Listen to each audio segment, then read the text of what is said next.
5ই August 2024 বাংলাদেশের ইতিহাসে এক নতুন সূর্যোদয়ের দিন। ছাত্র জনতার তাণ্ডবময় আন্দোলনে পতন ঘটে একদলীয় আওয়ামী শাসনের। সেই ছাত্র আন্দোলনের অন্যতম ছাত্রনেতা, যার কণ্ঠে আগুন ছিল, চোখে ছিল প্রতিবাদের শিখা, সে আজ প্রশ্নবিদ্ধ। যে ছিল ছাত্র জনতার হিরো, সে এখন কেবলই একটা নাম, যার পাশে লেগে গেছে কুৎসার ছায়া।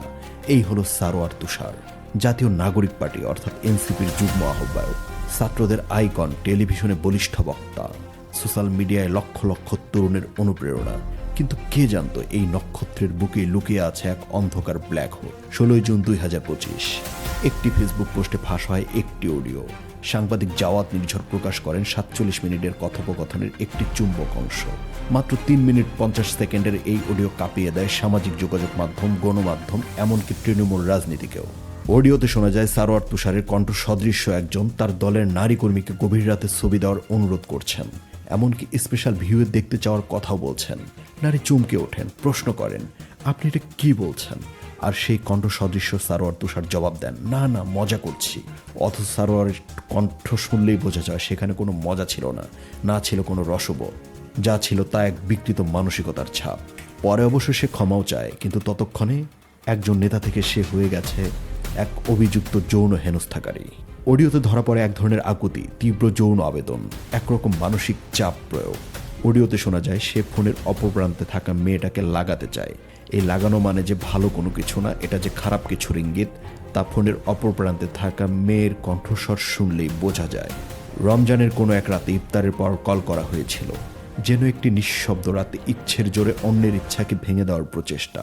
47 মিনিটের কথোপকথনে এতটা অসভ্যতা লুকিয়েছিল যে, যেটা অডিও ফাঁস না হলে কেউ বিশ্বাসই করতো না কখনো সারোয়ার তুষার এমন কিছু করতে পারে। পলিটিক্যাল রেভলিউশনের পোস্টার বয় ছিল এই সারোয়ার তুষার। এই সারোয়ার তুষার, যাকে দেখে ছাত্ররা ভাবত তিনি হবে ভবিষ্যতের নেতা, তিনি হয়তো একদিন দেশ রক্ষা করবে, সেই মানুষটা আজ কুপ্রস্তাব, লোভ আর ব্যক্তিগত দুর্বলতার প্রতীক হয়ে উঠেছে। রাজনীতির আড়ালে লুকিয়ে থাকা লোভ, ক্ষমতার স্বাদ, নারী নির্যাতনের অসংখ্য গোপন গল্প, যার বেশিরভাগই আমাদের সামনে আসে না। ছাত্রদের আন্দোলনের সাফল্যে যখন পুরো দেশ তাকিয়েছিল সামনে, তখন এক নেতার এমন কর্মকাণ্ড কেবল তুষার নয়, পুরো ছাত্র রাজনীতিকে প্রশ্নবিদ্ধ করেছে। মানুষের মুখে মুখে এখন একটাই কথা, আবারও কি বিশ্বাস ভাঙল? তরুণদের চোখে ভরসার মুখ সারোয়ার তুষার এখন হাসির খোরাক। সোশ্যাল মিডিয়ায় চলছে ট্রোল, মিম আর ঘৃণার ঝড়। কেউ বলছে চেহারায় যতই আদর্শ থাকুক, মনটা ছিল পচা। তবে এই ঘটনা কেবল তুষারের ব্যক্তিগত নয়, এটা গোটা রাজনীতির এক নগ্ন প্রতিচ্ছবি, যেখানে নারীর নিরাপত্তা, রাজনীতির শুদ্ধতা এবং নৈতিকতা সবই প্রশ্নবিদ্ধ। এনসিপি কি দায় নিবে? দল কি তাকে বহিষ্কার করবে? সাংবাদিক নির্ঝরের দাবির পর মানুষ জানতে চায়, কে এই নারী? তিনি কেন চুপ ছিলেন এতদিন? তিনি কি ভয় পেয়েছিলেন, নাকি রাজনীতি নামের প্রাসাদে নারীদের স্থান বরাবরই এমন? তুষার হয়তো ক্ষমা চাইবে, হয়তো বলবে ভুল হয়েছে, কিন্তু যে বিশ্বাস গড়তে সময় লাগে বছর, তা ভাঙতে লাগে মাত্র কয়েক মিনিট। অডিওর সেই মিনিটগুলোই ধ্বংস করে দিয়েছে তার গড়া ইমেজ। এই ঘটনায় সবচেয়ে বড় ক্ষতি কি হলো জানেন? মানুষ আর ছাত্র নেতাদের বিশ্বাস করতে পারছে না। অনেকেই বলছে সবই নাটক ছিল, সবাই সুযোগ সন্ধানী। বাংলাদেশে মানুষ প্রতিবার যাকেই বিশ্বাস করে, তার হাতেই সব থেকে বড় ধোঁকা খায়। এই ঘটনায় তুষার একা পতিত হয়নি, সে টেনে এনেছে পুরো একটি প্রজন্মের রাজনৈতিক বিশ্বাসহীনতা। আর হয়তো কোনো গার্ডিয়ান তার আদরের কন্যাকে দেশ রক্ষার রাজনীতিতে জড়াতে চাইলে বাধা দিবে শক্ত হাতেই। ছাত্র রাজনীতির ইতিহাসে একসময় সারোয়ার তুষার একটি অধ্যায় ছিল, এখন হয়তো সে পরিণত হবে একটি সতর্কবার্তায়, ভবিষ্যতের নেতাদের জন্য, নারীদের জন্য এবং এই জাতির জন্য। এই ঘটনার পর আমরা কি শিখলাম?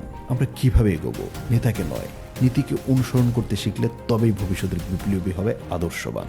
একজন নক্ষত্র ঝরে গেল, তবে আকাশে নক্ষত্রের অভাব নেই, যদি আমরা আলো খোঁজার চোখ রাখি তাতে।